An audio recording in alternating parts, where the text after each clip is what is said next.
pelaksanaan PON 20 Papua tahun 2021 tersisa 122 hari lagi yang direncanakan akan digelar pada 2 Oktober 2021 mendatang.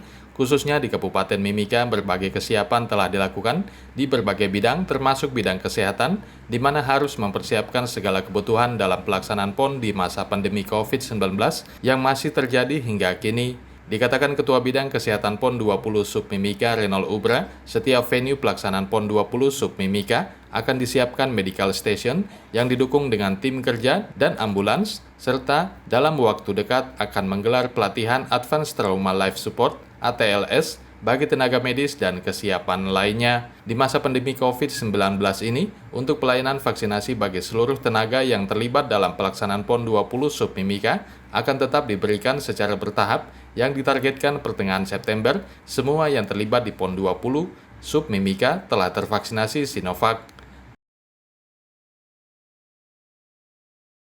Kami coba untuk yang pertama, kami sudah clear ketika exercise di lapangan bersama para technical delegate untuk mengatur medical station, karena nanti di setiap venue itu ada medical station.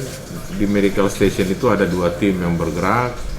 2 tim itu akan didukung oleh 2 mobil ambulans.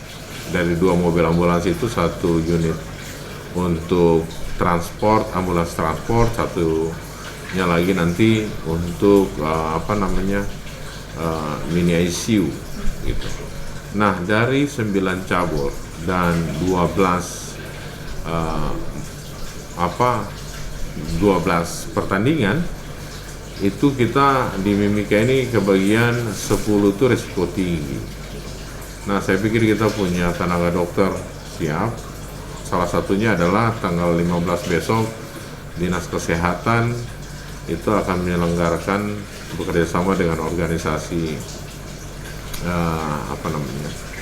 profesi melaksanakan pelatihan ATLS untuk para tenaga dokter. Itu juga selain untuk kebutuhan pelayanan sehari-hari, tapi itu juga sangat bermanfaat untuk pelaksanaan PON. Yang berikut adalah kesiapan kami untuk perawat. Saya pikir kemarin sudah selesai kegiatan BTCLS. Nah, mulai minggu depan kami coba untuk men-setting sekretariat. Pasti bidang kesehatan kemarin kami sudah ikut rapat koordinasi dengan bidang SDM. Lebih kurang kami akan membutuhkan 10 volunteer, kemudian 10 volunteer, kemudian 50 tenaga liaison officer, kemudian lebih kurang 50 tenaga untuk volunteer dan 50 tenaga untuk workforce.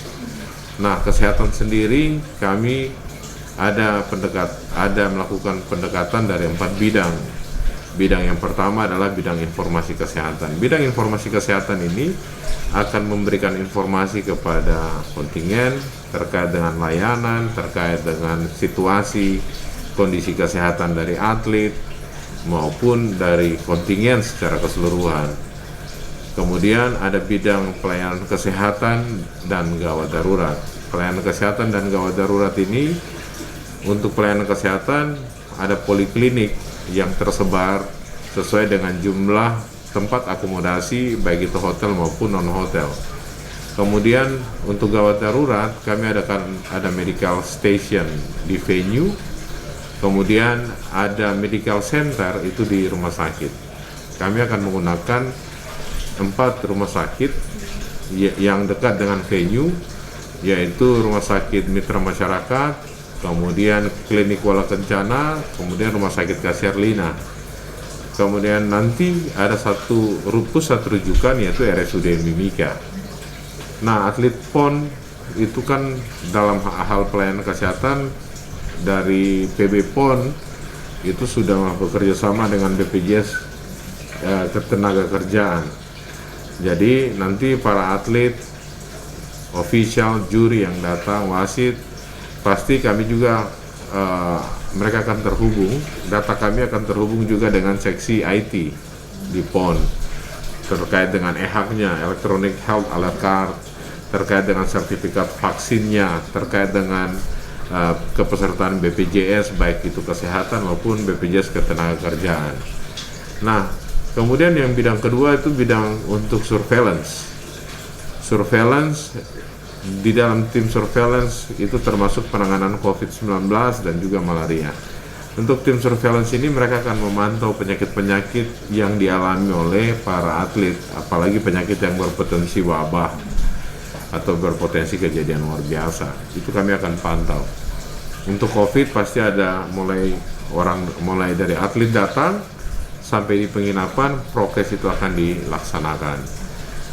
Demikian pula untuk malaria. Malaria itu nanti akan ada satu sistem migrasi, surveillance migrasi untuk mengetahui atlet dia datang sampai dia pulang itu betul-betul bebas malaria. Kami akan terhubung dengan dinas kesehatan baik provinsi, kabupaten, kota di mana atlet itu tinggal. Kemudian ada bidang kesehatan yang menangani khusus untuk gizi sama keamanan pangan, food security. Nah, gizi, kita tahu atlet butuh makanan yang bergizi, komposisi gizinya itu yang dikelola oleh tim konsumsi, itu nanti nilai gizinya dinilai. Sama food security atau keamanan pangan, para pengelola makanan, bahan yang digunakan, bahan baku yang digunakan itu betul-betul itu harus memenuhi unsur standar sanitasi. Kemudian manusia yang mengelola itu secara personal hygiene harus memenuhi standar. Lebih kurang ada 363 orang tenaga kesehatan yang akan kami libatkan dalam PON. Kemudian di samping itu ada tim doping control. Jadi bagaimana untuk doping control itu pemeriksaannya itu dari bidang kesehatan PB PON, dalam hal ini Dinas Kesehatan Provinsi Papua dan Balai Labkes. Nah, kami untuk mengantisipasi bagaimana supaya tidak terjadi atau pengawasan terhadap doping kontrol ini bisa berjalan secara optimal, nanti sistem yang kami bangun juga, semua atlet atau tim kesehatan yang datang ke Timika, yang tim kesehatan yang mendampingi kontingen, itu dia akan mendaftar di Dinas Kesehatan, kemudian nanti dari Dinas Kesehatan mengusulkan ke PTSP untuk mengeluarkan surat izin prakteknya. Gitu. Kemudian mereka juga harus melaporkan obat-obatan apa saja yang mereka bawa, termasuk obat-obatan yang harus kami kendalikan, jangan sampai ketika pemeriksaan doping, tes doping ternyata dia positif. Gitu. Jadi itulah peran kami bidang kesehatan. Saya pikir di tahun lalu ketika tes event untuk atletik kami sudah uji coba di sana. Kemudian besok di bulan Juli kalau tidak ada halangan, tidak terjadi perubahan jadwal rencana tes event, akan ada terjun payung, kami akan ada di situ juga. Kemudian terbang layang, panjat tebing, futsal, handball, itu kami tim kesehatan akan tetap ada di tes event. Dan sekaligus kami juga uji coba, kami akan juga melakukan simulasi-simulasi. Besok tanggal 3, tim dari Dinkes Provinsi akan datang, kami akan sama-sama dengan Dinkes Provinsi akan melakukan sinkronisasi program kegiatan maupun pembiayaan, sekaligus kami juga akan melakukan virtual meeting dari Timika dengan 3 klaster serta Kementerian Kesehatan.